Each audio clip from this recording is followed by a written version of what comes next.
everyone, my name is Arteria, also known as the Coily Academic. I'm a blurred with a love for beauty. So welcome back to my channel.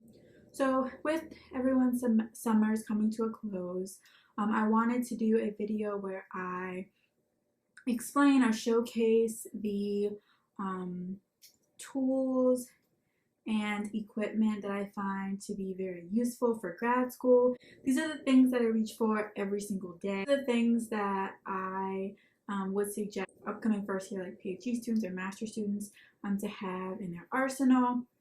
I am going to also touch on some software that I think is also beneficial. So yeah, I've broken this video up into stationary things as well as tech essentials. So yeah, if that is something that interests you, then just keep on watching. So first we're going to start off with stationery. It's pretty straightforward, but I do want to touch base on these items. Since a lot of things are virtual or online, so like note taking now and things like that, most of the time I don't use physical papers. I tend to take notes using my computer and some things that I'm going to talk about in a little bit. But these are the things that I always keep on hand to keep myself organized. The first being a planner. So I like the ones that have the little tabs for each year. It keeps me organized. And I also like ones that have a monthly view as well as a daily view. And as you can see, I like to make lists in the beginning of the week on everything I need to do that week per day. And I try to keep it as realistic as possible. So Monday, I would say, let me read this many articles for class, do this many tasks for my research, and things like that. And it keeps me very organized and on track for time management purposes. I would really suggest getting one of these. You can use Google Calendar, but for me, I find that this is a little bit better because I can just open it up, see what I need to do, and then cross it out, which is also very satisfying to know, like, I've done this many things today and check it off. Yeah, so I would suggest a planner. I got this one at Ross for $10.99. Usually I get my planners off in like places like TJ Maxx or Marshalls where it's cheaper and more affordable. And also you can look at like places like Amazon and Target, but definitely don't pay more than $15. That's a little steep. So definitely check out local stores and see what they have, especially given it's the beginning of the school year. Usually TJ Maxx and Marshalls, have more options.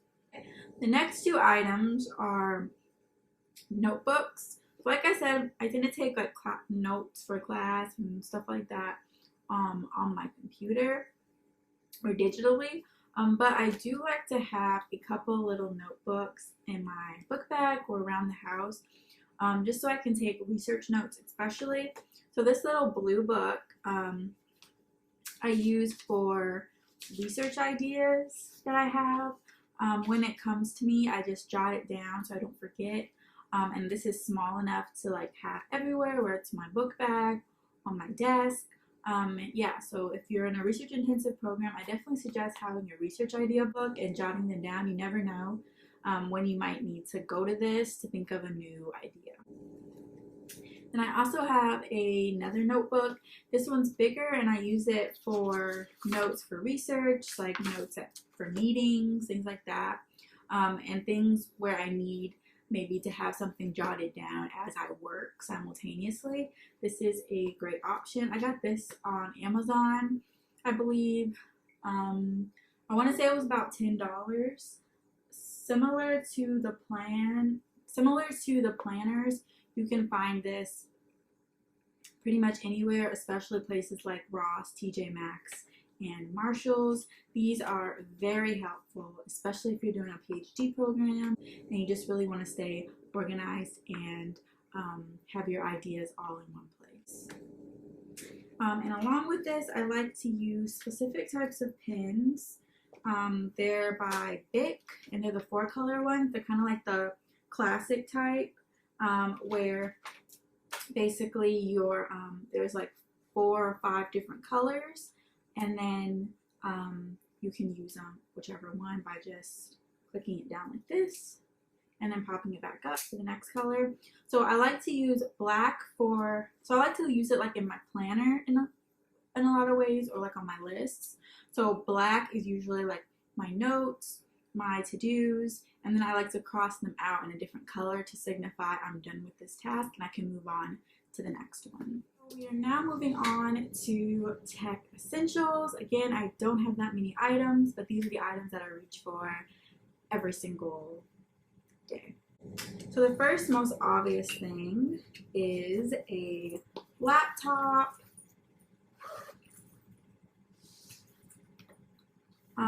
This is my laptop.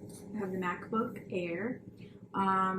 Yeah, I will say that my first year of grad school, going into my second year, I just kept the same laptop from undergrad, which was a HP, so it was a PC. You don't need a Mac. I just upgraded for other reasons, like Mac support, more processing power for statistics, since I'm moving up in that regard. And also it's just great for like editing and stuff, so it's a dual purpose computer, but you do not need to go out and buy a Mac. Purchase the computer that's best for your needs and it's the most affordable for your budget. So with that, I'm just going to go into detail on the essential software programs that I use daily. And if I'm looking down, I have the list on my phone, just so I don't forget. Okay, so the first one is Microsoft Office. I did not purchase Microsoft Office. It was accessed through my school account. So if your institution uses Outlook, more than likely you will be able to access Microsoft Office for free. There's so many downloads you probably can get. Reach out to older students as well as administration to see if it is offered for free. I would say do that before purchasing it. With Microsoft Office, I would say Google Drive as a backup. So most of the notes I take, papers I write, I do through Drive, and then I download it as a Word document or PowerPoint document to have like 2 versions. This is especially important when you have important documents like manuscripts or your thesis or dissertation. You want to have a free way to back it up, and also like it's an easy way to share notes with people, access files. A lot of times professors will include their reading materials for their class either through Drive, Google Drive, or through OneDrive. So you really want to make sure that you're using these not only to back up your materials, but also to collaboratively to share documents. And again, I like Google Drive because it links really nicely with the Microsoft Office interface. And with those 2, also Adobe, so that you can highlight PDFs for class, sign documentation that you might need for administrative purposes. Yeah, I would, with that, make sure you get the free one. There is a free version. I think it's Acrobat Reader. I'll put, of course, I'm going to put the names of these softwares on the screen, but when I do find out, it'll be on the screen somewhere. Okay, next, you want to make sure that you're familiar with literature search sites, such as your library system to access articles for lit reviews, as well as for classes you might need them for. So usually your program or school or college's library system will have a form of Galileo, which is completely free. You never want to pay for articles, like, ever. Also, Google Scholar is a great place. I kind of touched on that, on how to get into a research lab. Library Genesis is a way to get free articles for the most part, if you can't find it in those other 2 places. And also, lastly, ResearchGate. You want to create your own account too if you're interested in pursuing a job in academia or have publications publications already out. It's a great way to follow researchers and see what they're doing. And also, if there's an article that you can't find anywhere, you can always try to reach out directly to that researcher, and oftentimes they'll give it to you or give you a copy.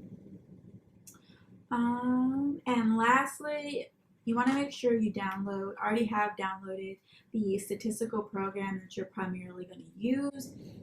If it's independent study and your PI really leaves it up to you kind of in a way, I would suggest RStudio.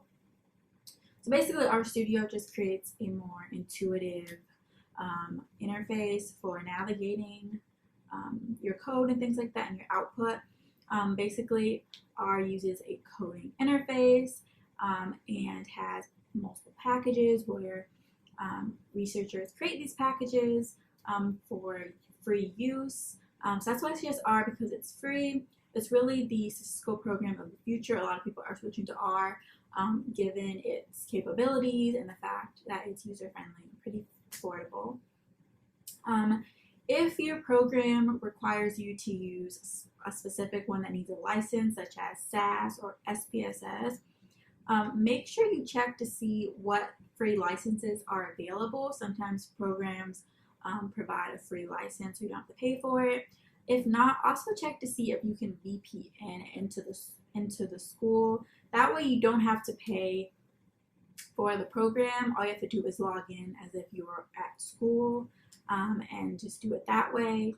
I would always suggest doing that before you pay hundreds of dollars for a program. It is up to you if you want to use citation software that creates your citations for you. I personally don't do that, but I'll link them down in the description box if that's something that you're interested in doing or a habit that you have from undergrad. And lastly, I just have miscellaneous accessories for my laptop. Some of these are totally optional. So for example, I have an adapter since I'm a Mac user. This is really good if you have to do a presentation or something, or you need to have a drive, like a thumb drive or something. I also have a mouse. I find it's easier to scroll and stuff. Really just to make things easier for me. You don't need, you don't need these. These are just things I found that would be useful. Again, especially if you have a Mac and you have to do presentations, it does come with an HDMI port. This costs, I think, about $30. The mouse costs like $5 at Five Below.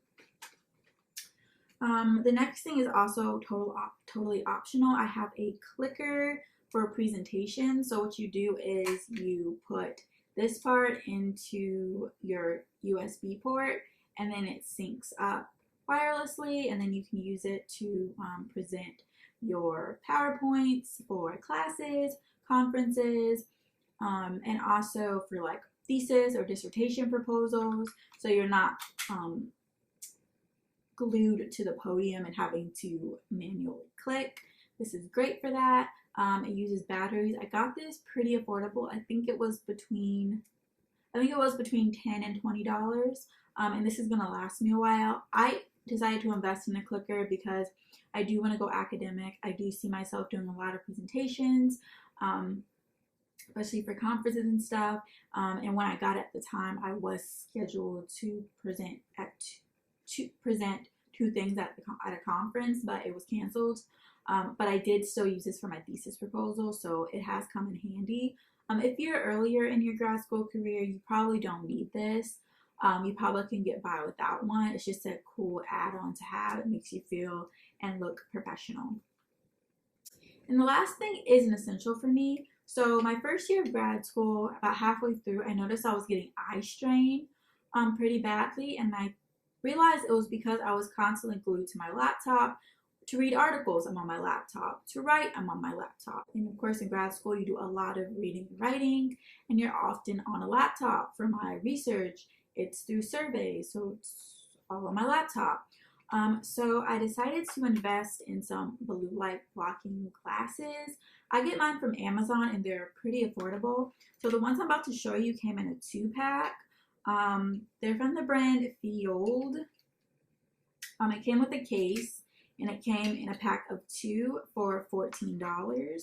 So the 2 that I purchased were the ones in black and the clear ones. And I just picked the design I like the best. I like the framing of these. And yeah, when you're on a device, it turns blue because it's blocking them out.